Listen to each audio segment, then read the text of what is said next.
we are composing a culture with one work upon another.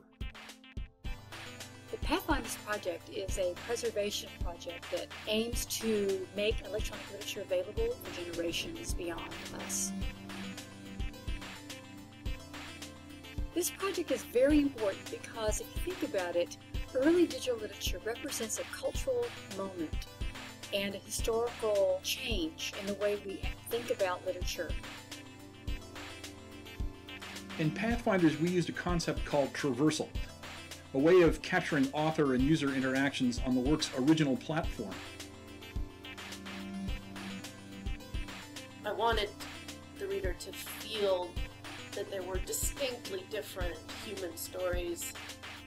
This is fundamentally embodied. Somebody told me it was their bedtime story every day, and it was a lot of fun to do, and I also found telling the story that way appealed to the social media nature of the audience. We think this method of preservation, in conjunction with things like migration and emulation, will keep crucial works alive so that future readers can better understand them. Without a doubt, we have the potential to transform the field of digital media preservation.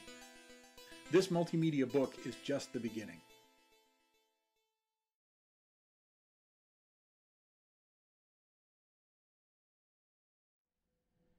Hi everyone.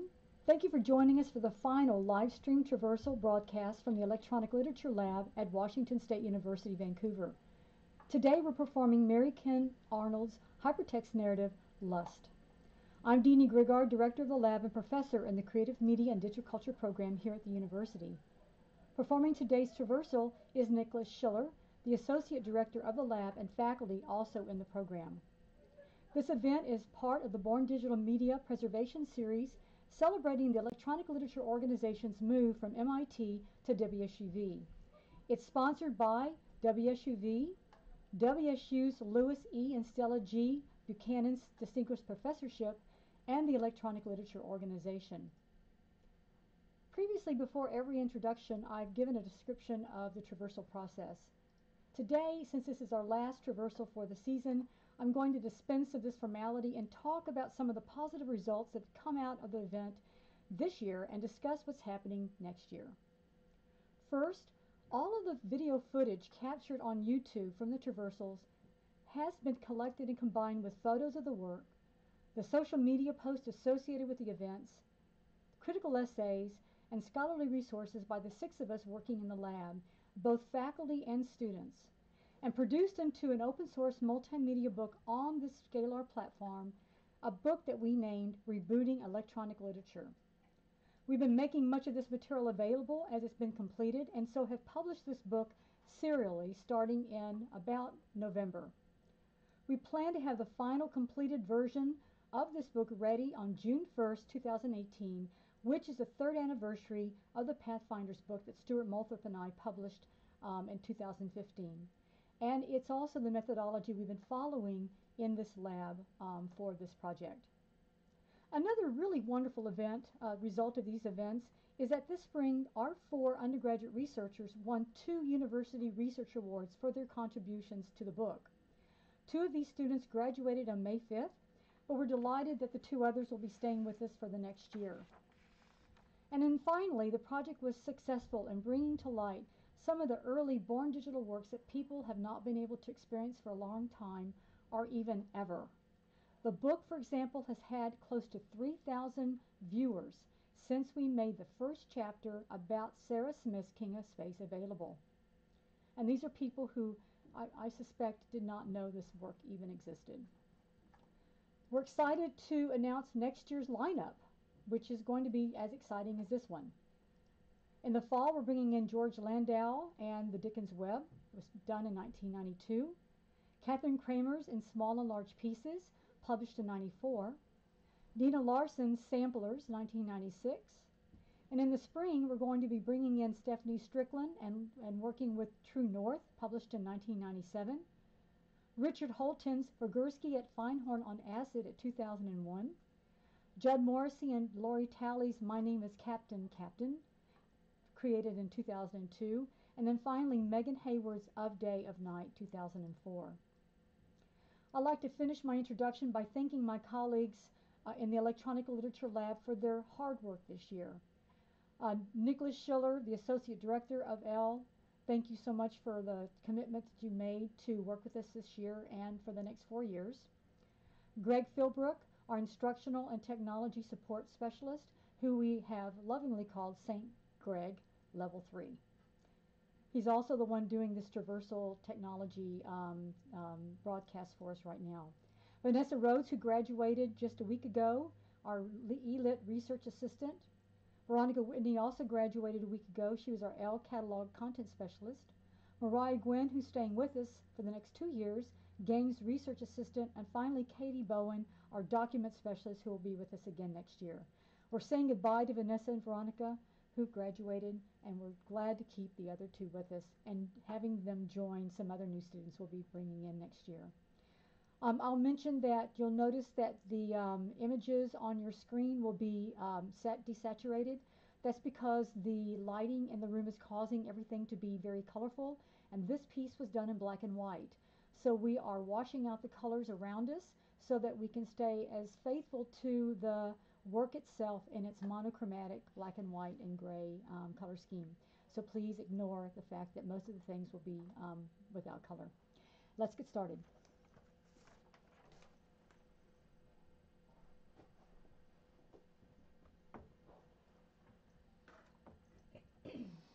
Hello, I'm Nicholas Schiller, and today we'll be reading Lust together.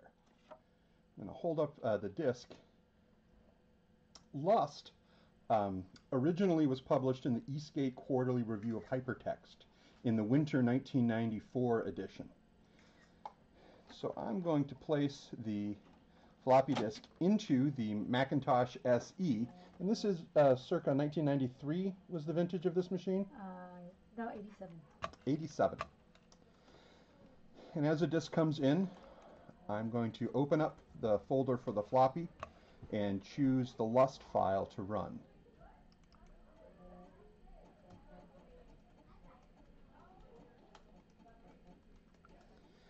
As it loads, we will shortly see a screen for Story Space, the hypertext authoring system it was created with, and I'm going to begin a new reading.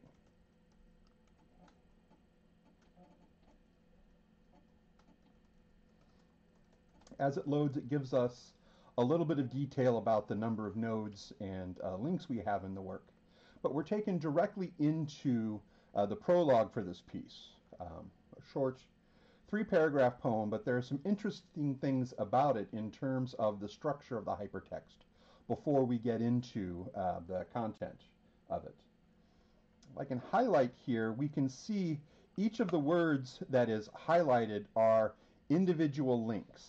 And so the prologue serves a little bit as a table of contents, or nearly all of the links in this particular short hypertext are available from this prologue piece. If I use the Story Space navigation menu at the bottom, which I won't use through most of the reading, but if I click on the second option here, which gives me lists all of the available links on this particular page, we can see that nearly all of the individual nodes or links or texts in this piece are listed on the first page. So we have access to almost the entire thing from here. Prologue. Nearly naked, this summer night, sweet and heavy, he comes to her. This night, she follows him, sweat between them. They speak of the child and the summer sun with words that yield to the touch. A lot of the poetic terms in this particular piece are repeated themes that we come back to, or they're ideas or concepts that are repeated in many different ways. And so I'm going to start with Summer Night, or I'm going to focus on summer, since that has warm, pleasant, full of life connotations to me. And this takes us to another node titled Summer. She is aching. She wants to sit down. She sits on the carpet, touches her toes. He speaks to her, asks her to follow him, to stay with him. Here, he is like a child, slowly, deliberately. There is no mourning. They do not speak. There are no screams. There is no blood. That night, there are no tears. There are blankets of words, the fibers fraying. The summer sun is sweet and heavy. We're going to see these words repeated. We're going to see these concepts repeated or changed or shifted slightly. Lust is a hypertext poem that uses a lot of repetition or iteration. We see the very similar scenes replayed slightly. So I'm going to stay with the concept of summer. That's how we got here, and I'm going to use that term again to find our next node. She and the child. Dyed in the woolen blanket, fraying ends, fibers. Sand, gravel against soft flesh. She remembers being put on hold. She remembers very fast wind in the hair of sand. She remembers cold. He speaks to her slowly, deliberately. She remembers the child. Moving from here, I'm going to go to dyed. This concept of the woolen blanket with fraying fibers and the phrase dyed in the wool is one of these concepts that we keep coming back to. Knife. She picks up the knife, thinks of his face, runs the smooth, cold blade across the surface of her skin. I'm going to use cold to find the next piece, because themes of warm and cold and summer and other seasons have been swirling around this piece so far. Fibers. He remembers her with longing. He remembers watching too many movies. He remembers her nearly naked, arms, legs entwined, and he too undressed, soft flesh. He follows her home. He walks her to the door. Movie-style kiss, orange juice, naked thighs. They do not speak to each other. Morning. We see a lot of these themes mirrored and compared to each other. We've seen there was no morning before, morning with a U, as opposed to morning the time of day. But because the title of the piece is Lust, and I think it's interesting to discover what sort of lust she's writing about, whether we're talking about lust, the cardinal sin, or whether we're talking about lust, the universal or nearly universal human emotion or feeling. I'm going to follow naked and see where that takes us. Nearly naked. He holds her nearly naked, wrapped in blankets, toes touching. Fibers touch her flesh. She aches. She is longing for his flesh, sweat, sweet and heavy. She carries the child. She does not speak to him about it. He expects her to come. He comes inside that night. She remembers. In the sexual nature of the poem or the work, there's a lot of double entendre, or words that can mean a few things. But what really jumps out at me is many of these pieces are short, staccato, declarative sentences. There's a lot of really just bare description, or really just bare setting out short, pure sentences. To go to the next item, I'm going to stick with from a long time ago.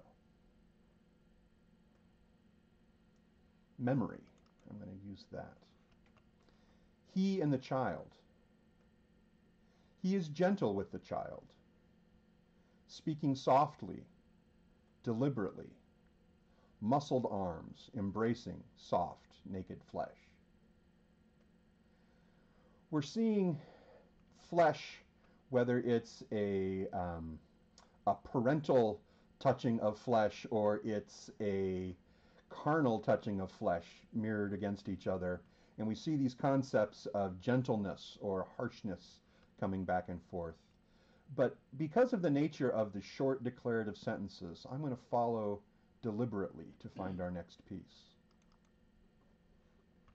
John. John had sand-colored hair and eyes of sea. He drove a motorcycle, never wore a helmet. I am a dyed-in-the-wool Republican, he said. I'm going to follow motorcycle. Innocence. She follows him that night, running into the street, blindly, tears streaming down her cheeks, heaving wildly. She is barefoot, the gravel hard against the soft flesh of her soles. She runs on, sees him walking. She slows to a brisk walk, trying to catch her breath, and tugs at her nightshirt, riding up between her naked thighs. She rakes her fingers through her hair and follows him home. He looks at her, as if he has expected her to follow him like this, naked, except for the long cotton shirt. For God's sake, sit down. I don't want to sit.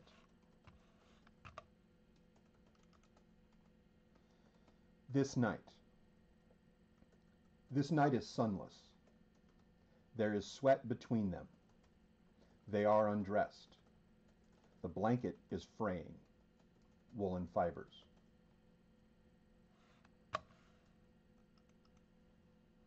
She, wishing.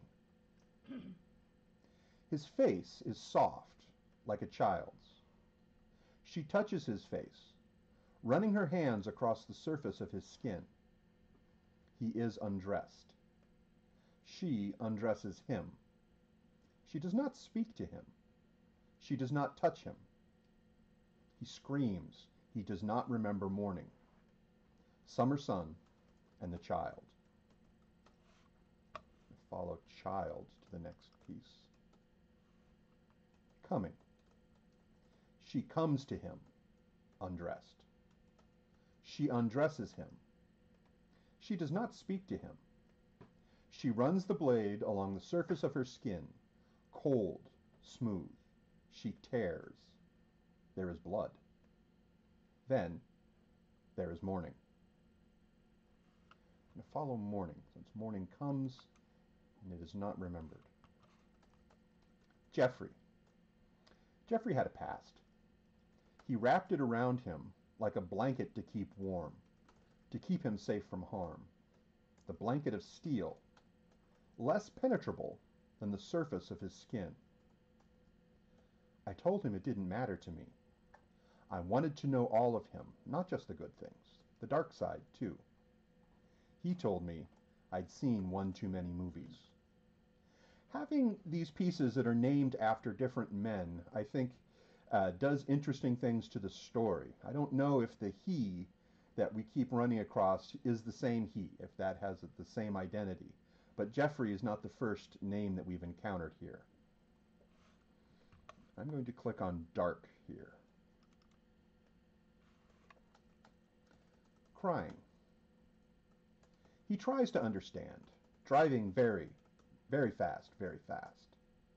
He follows her. She is running, barefoot, gravel eating into soft flesh, soft toes. There is blood on his carpet. The fibers are soaked in blood. He tears at the carpet like a child. He cries like a child. There's a lot here in this piece that we keep coming back to. The fibers of the blanket of the relationship that ties them together, and then the fibers here of the carpet that are soaked in blood. The blood that comes from where she's torn, the blood that comes between them. And soft flesh. We saw soft flesh earlier in a very different setting than Gravel eating to the soft flesh of her soft toes. She expects. Morning and the summer sun. She has no need for blankets. Her flesh aches from the gravel. She remembers cold. She remembers traces of sweat, salty, windy. She expects him to come, nearly naked. Follow blankets. Morning. Their arms are entwined. They are undressed. They speak slowly, deliberately. They remember morning and the summer sun. They speak to the child. They are sun-warmed and undressed. The child is nearly naked, sitting on the carpet. They long for morning. This is one of the warmest links or nodes in the piece. I'm going to follow entwined.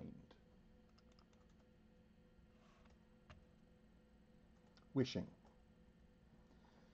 She wishes he had stayed with her.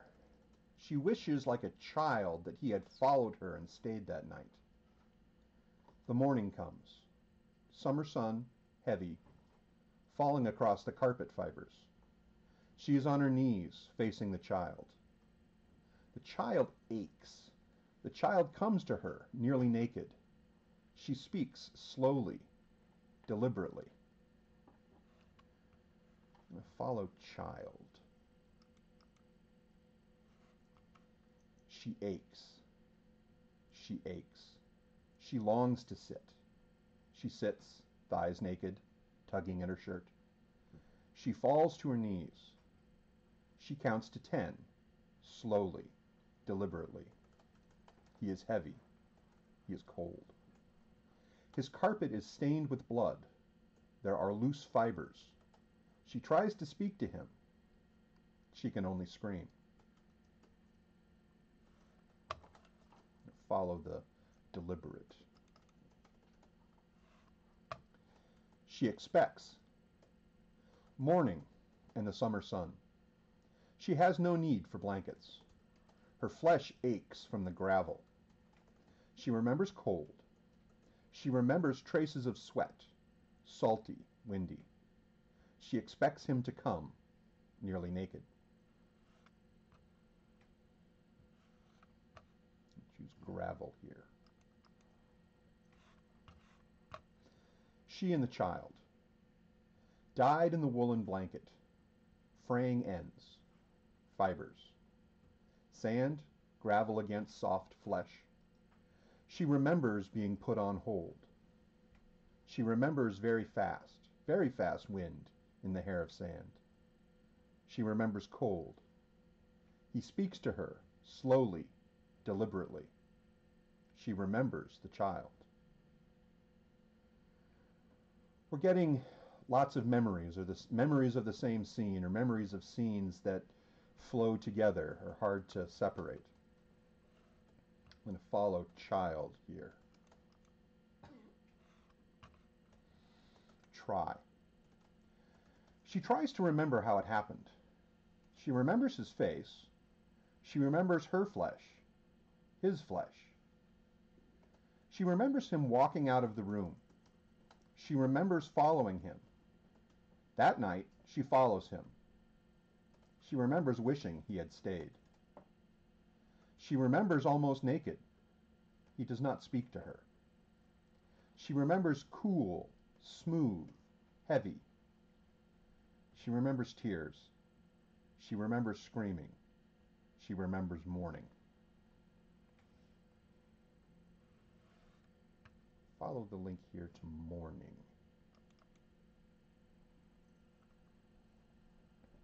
That night she follows him. Her feet hurt.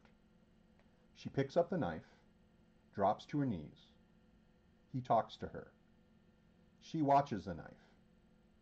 He walks out of the room. She follows him. In this piece, we see a lot of the things that are repeated, whether he follows her or she follows him. Her feet and the gravel in the wounds. His knife appears a few times, referred to different ways. Whether or not he talks to her seems, at least to me as I read it, feels desperately important. And then the knife again, and the order that they proceed out of the room. We see this revised many different ways. I'm going to follow the follow link here. He expects. He was nearly naked, except for the baseball cap. He does not speak to her. He expects her to come to him. I don't know that we've seen the baseball cap before, so I'm going to follow that. Dave. Dave was a guy's guy. He hung with the boys. He wore a baseball cap, only touched her when they were in bed. He called her dude, and he told her she didn't understand penis things.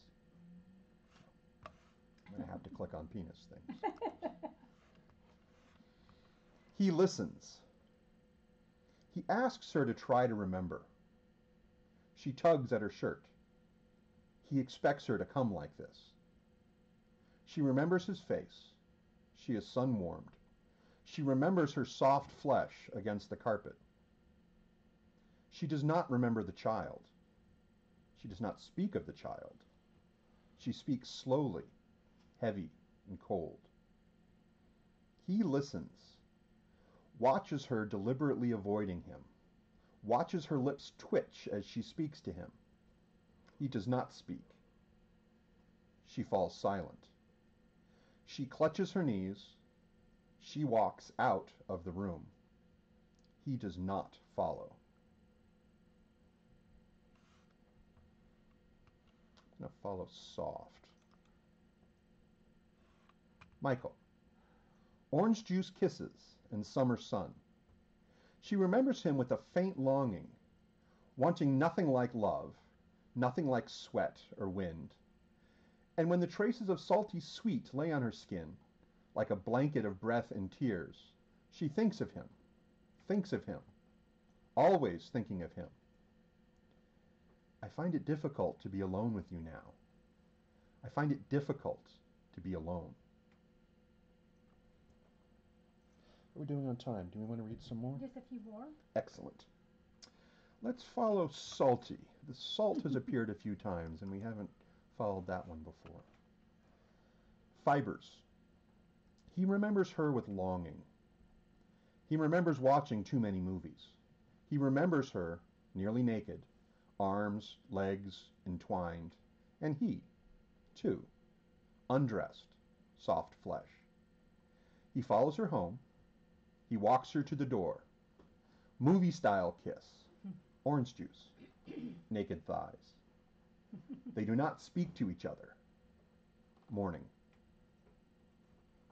I think we saw orange juice connected with one of the men. Maybe it was Michael.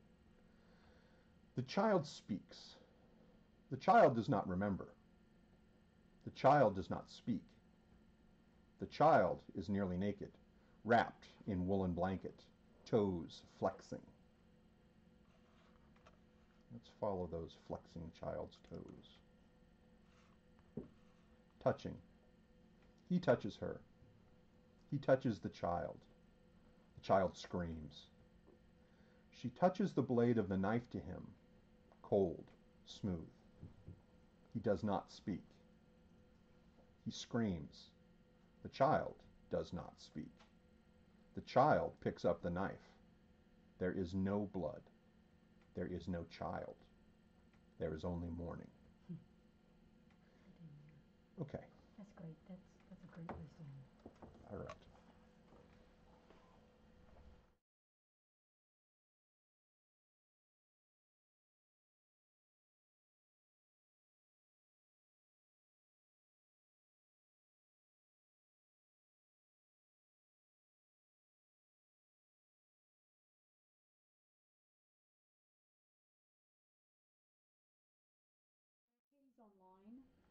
She might be asking some questions, so I'm going to be monitoring this chat as well as questions that come from the audience. So anybody want to start with a question?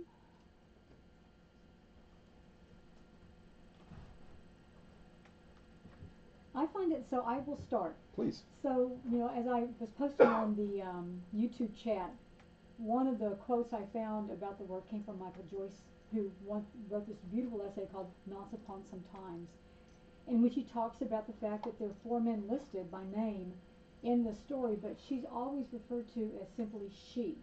Mm-hmm. Do you want to talk about that and perhaps give some... Well, as I read through it, and I think I've read all of the nodes or all of the sections of the story, and not knowing what Mary-Kim Arnold, what she said about it, the she in the reading feels very unitary, and maybe that's just my reading, but it does feel like she is telling the story.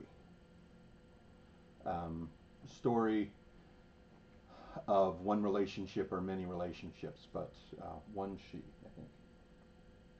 Why so many men, though? I mean, I think that's the interesting thing. Well, if it's a story of lust, and if we contrast lust with love, or at least in the connotations that 20 or 21st century, American society has, those are things that are paired, and we're socially conditioned to prefer one over the other. But in a life, if you're telling the story of lust, maybe it has many faces. Yes, because Katie Bowen was writing earlier. She said, I'm curious about what sort of lust Arnold's writing about. Oh, there's the obvious physical lust that I read as I come across it, but as a whole, I would say this is not a work of longing. This doesn't read like a work where someone is reveling in lust or writing this poem or this series of poems to recall and recreate and sort of stay in that place where you're experiencing the feelings of lust. It's more of lust as something that visits us uncontrolled, or lust for life, the lust of a child's, there's mentions of the child screaming and the child crying, that lust for air, that lust to live. I was thinking also lust to lust. Yeah. The men are interchangeable. It doesn't matter if it's Michael, Dave, whatever the other 2 names are.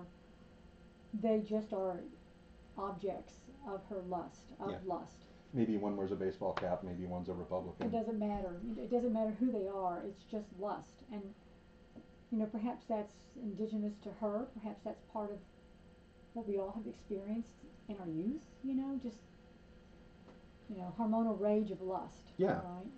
And life is long. What feels like lust at one era of life feels very different when you're remembering, or when you're recasting, or what it felt like to be on a beach, where lots of these windy, salty, sandy gravel words come from.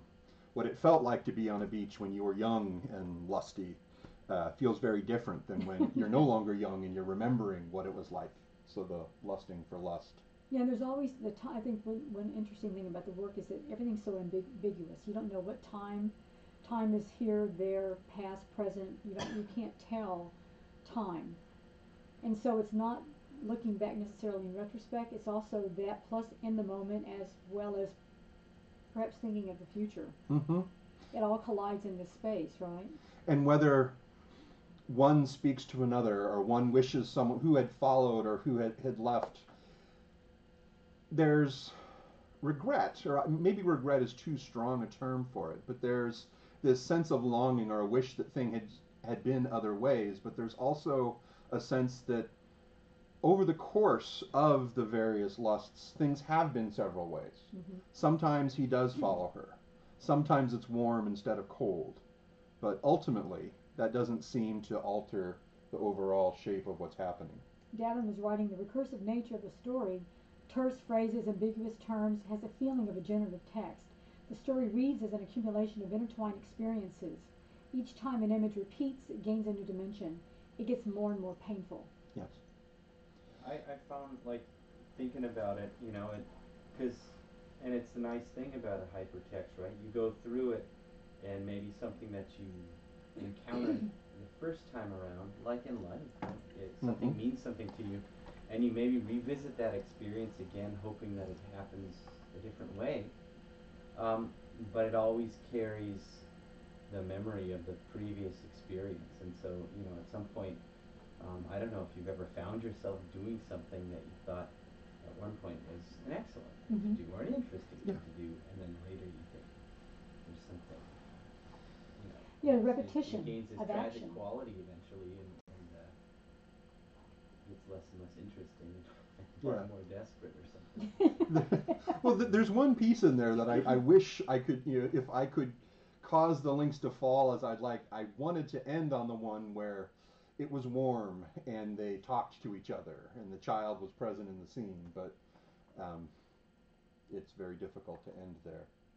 Well, there's only, what's interesting about the piece is, considering how long some of the other works we've read during the semester have been, Life Set for Two was extremely long piece, long form poetry. Its name is Penelope was rather substantial. This is only 38 notes. That's small, with 141 links. It's only 1,800 words, so it's a very short, it's like 3 pages, right, of writing. But because of the repetitive nature of the hypertextual mechanism, it seems longer, and it's meant to feel long because the repetition is one of memory, right? Yeah, and they do gain meaning. Like this, we saw several of the same pieces repeat through the reading, and having gone through some of the other ones, or having seen some of the other ones, the Orange Juice Man, who watches too many movies, seeing that come back around, or seeing some of the stories of the frayed carpet ends when there's blood on the carpet, or the relationship between them is frayed. They, you know, they gather weight as it goes on. Yeah, the repetition comes to us like a refrain, you know, like a poetic refrain, like a coda or something like that. And there's also, and because of that, it reminds me of like David Byrne's Same as It Ever Was, Same as It Ever Was. You know, just that it becomes so repetitive, it's almost negligible anymore, despite the violence and the passion that's there. You know, it just becomes almost mundane. Almost, but it has a weight that it doesn't have on the first repeat of it. Yeah. I mean, just to see the same words or hear the same things trying to be expressed, it's definitely something different on the 30th repetition than on the first. Yeah. Yeah, Vanessa. I was going to say the repetitiveness of it makes it seem more like symbolic than anything, especially with describing the smooth, cold blade. That specific wording, it makes me think it's symbology and not actually a knife. So I imagine a knife every time they say it. Well, certainly, and there's space there. I mean, the knife could be many things. It could be words. It could be self-harm. It could be cutting. It could be, I don't know that this connection is inherent in the text, but two people talking in short, deliberate sentences. Hemingway's Hill's Like White Elephant, which is about an abortion that they don't talk about, and there's a child that is there sometimes and not there other times. All those things are being evoked, and you know, with the knife and the blood, it's hard to tell what that is. And I think also, I mean, I wasn't thinking so much abortion as much as it was she lost a child and the blood on the carpet, you know, that kind of thing. Oh, I didn't even think of that. I was thinking the internal child, like her innocence, or a part of her wants to be like the child, but she's essentially killing the child too, or silencing it. Yeah, and also like the men too, you know, to what degree are they you know, these attractive like children, and then they're not, you know, that, I mean, like that question, like, are the men the children, you know, and like, because it's very well, Michael Joyce rich says piece. in this article, he says, in the story, a woman has hurt a man, or a man her. There's a knife and blood and gravel and a rug. They have a child, or she thinks him one, or he does her, or they each other, or both imagine or desire or recall when they were one. He abuses her, or she him, and we imagine as much. They make love or do not. They sleep or do not. Beautifully written. And we get all of those things in one piece. That would be, I don't think you can do that in a linear or chronologically linear piece. Yeah. It's interesting. Yeah, go ahead. Are the links always the same in the as you're reading? And you click on a word, is it always take you to the same, like, is the link always the same node, or does sometimes are there sometimes different texts that appear on the screen Different that paths. There are different paths, but I think it's static because there are two pieces that I actually was trying to do that. I was trying to click on a word, two of the ones named innocence and innocent. They read almost word for word, but there's enough shifting that the mood ends up being very different. And I had sort of like saved, if I click on the word want on this one, I can see those two and then compare it, compare them to the audience. But I clicked on the wrong one and didn't get there. With the quotation from Michael Joyce, the most recent one, that gave me a sense of what you're thinking about when reading hypertext, as opposed to reading like just the 1,800 words if they were all in, like typed out. And one thing is that's the first time you read a statement, you think, yes, this happened. The next time you read the same words, you think, but maybe this happened. So the repeating, and the repeating not in an order that you don't know what the order will be, gives you a chance to think through all those multiple options that you wouldn't think through if you read it linearly. So that's a different kind of reading that the hypertext makes possible. I don't know what the consequence of that observation is, but that's just an observation. It's a different way of thinking while reading than the linear way. Jan Bettens and Jan van Leeuwen created a book, I think it came out in 2007, called Close Reading New Media. You might be familiar with it. And then it's actually a collection of essays, but their introduction is quite interesting. And they were looking at ways to do close reading of a hypertext, of new media writing, which at the time was still very focused on hypertextual writing. And they pinpointed ambiguity as a really major way into a text, to think about the text through the notion of ambiguity. And I think there's a lot to be said about that. And they didn't use this particular work, but I think this work would make such a great example of how to go about reading this work. So a way to describe that specifically for this work is the ambiguity has more time to develop. Yeah. In a way that you wouldn't just go back and read the same sentence over and over again in print, unless that same sentence was laid out for you after page 2, page 6, page 7. But that's still a very different experience from you encountering the same sentence in different places, depending on how the link works, depending on that accident. Well, and then get back to that passage from Michael Joyce that you referenced, discussing or describing the piece. There are things that happen in the story that can't all be true, right? So there's a degree of unreliability there. And when you then go back to things that are pretty extreme, right? And it appears to be happening again as you're reading it, like you stumble back on the same thing. You wonder, well, is this, is this a dream? Is it a memory? Is it something that's made up, like a hallucination or something like that? I mean, the sort of unreliability then becomes a feature of the text and the experience, and it adds the desperate character of the piece. John? I think that's an interesting point, and I might like to push it a little further and say that all of these possibilities are potentially true. Yeah. And that would connect in nicely with what Joe has said about hypertext.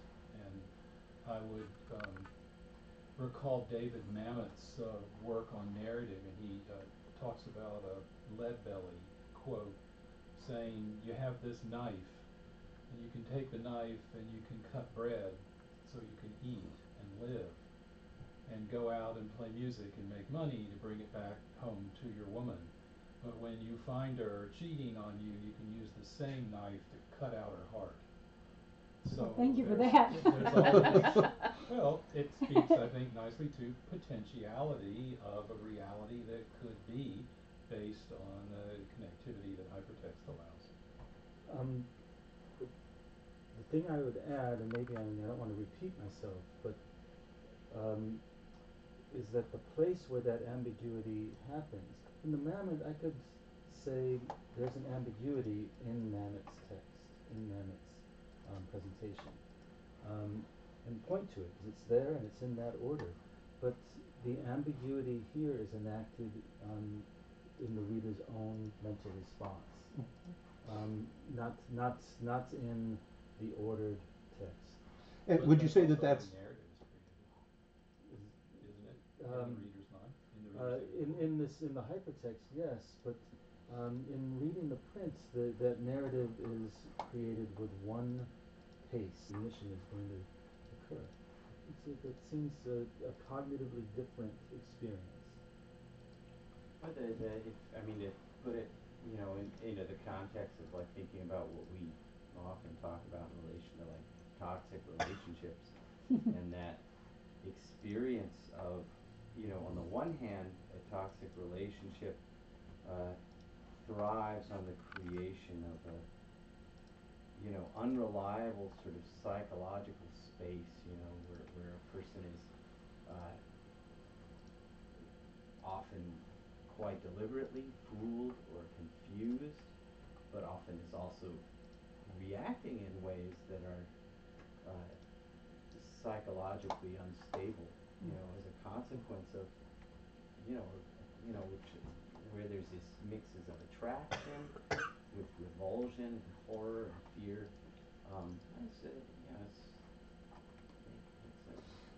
I can't believe I've never read this piece. It's fantastic. Yeah, and memory. Some of that ambiguity is the ambiguity of memory. That people will remember, especially things like who followed who, or who was ignoring whom in a conversation. Memory can be plastic in that sort of way, that it doesn't stay fixed, or that there's no way to really go back and determine who was right when you're talking about the emotional weight of a memory. I mean, we just finished this thing with Penelope, 2 weeks ago, and that work relies on memory. What Malloy does is she plays with the notion of generative hypertextual works to recreate these kind of ambiguous events, right? So looking back in time, and then it's something that she also experimented with Uncle Roger. So the use of hypertext to talk about unreliable aspect of memory, whether it's through being exhausted or being drunk, being upset.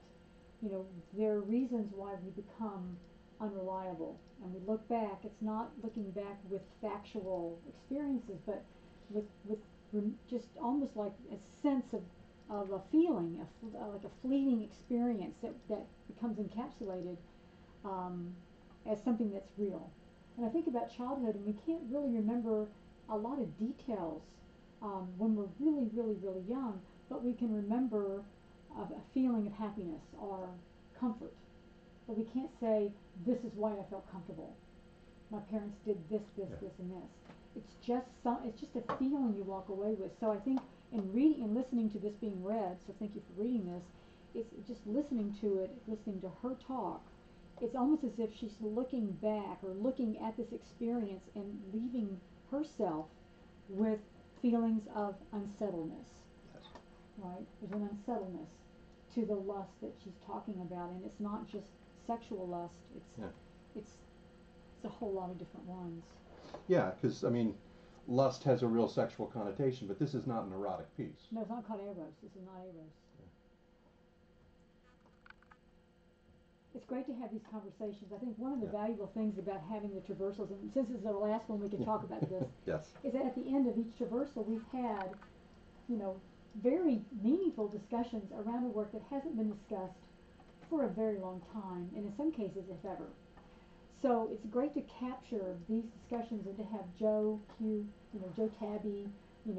Davin Heckman, Will Lors, John Barber, and the students that are And Dene Grigar. well, the students coming up the ranks, Nicholas Schiller, and all of us talking about these things, so that we get on record this memory of this work, this intellectual response that we can have to a work that hasn't been discussed in a long time. Yeah, and I would just say along those lines, the reception of a work has always been, has been a lively area for study. You know, how a work is reception and why this group of works rather than others become part of a literary canon, get taught in classes, etc. And one thing about enacting our readings in this medium is that we would expect and I think hope that the reception could start acting differently. And just like the reception of the individual reader with expectations and ambiguities gets processed differently. The reception and sharing of a work as an audience that should feel different also, and it does. Well, what's interesting about this work, this was part of the East State review of hypertext. And it was, the work was finished in 93-ish, ready for Mark to publish, but it came out in 94 in that series. What's interesting about it is that it never was migrated to CD technology. So when it came out in 94, it stayed on floppy disks, so we don't have a CD of it. That meant that people who were buying computers, by 1995, some of these other computers were coming online. This is 1990, mid to late 1990s. These were there was not even a floppy disk drive on these. These are only for CD. So if you were buying these computers, especially for schools, which was really popular, that work never migrated, was never able to be read. And so, and I think also the content of Lust makes it difficult to read in a classroom environment. But that still doesn't explain, even if it didn't have that, why I Have Said Nothing never migrated to CD technology. So those works retained its timestamp of early 90s, and so this work never really got read. And I worked so hard to find resources on this and writing about it, and it was just a line here, a line there, not deep analysis of this work. It's not because it's not worthy, just people couldn't access it. Well, I mean, it's really in a short period of time you can engage with it, and it's really evocative. Yeah, I mean, like I had a very, very complete, I feel like a complete experience in this short little amount of time. It seems like an ideal text to be teaching. What's interesting is I posted on the YouTube chat that Robert Coover mentioned it in his article in the New York Review of Books. He calls it a miniature gem. Coover lauded Michael Joyce. He lauded, Judy Malloy. He lauded many of these early works. This one never really moved beyond, whereas the others migrated, this one didn't. And I think that really does help to keep it from being widely accessed, right? So part of the reason why this project's important is to make this available. At least the reading of this is on video, right, and available. And it's available through Vimeo, YouTube, the book, the website. I mean, it's all over the place. We're just making it, just throwing it out there for people to get to. Do you know of any reason why? I mean, is it just the size and the date of publication that it was paired with the Douglas piece, or? I don't know why he put those two together, but I do know that when he created the review of hypertext, they were always works grouped together, paired, right? So Life Set for Two was paired with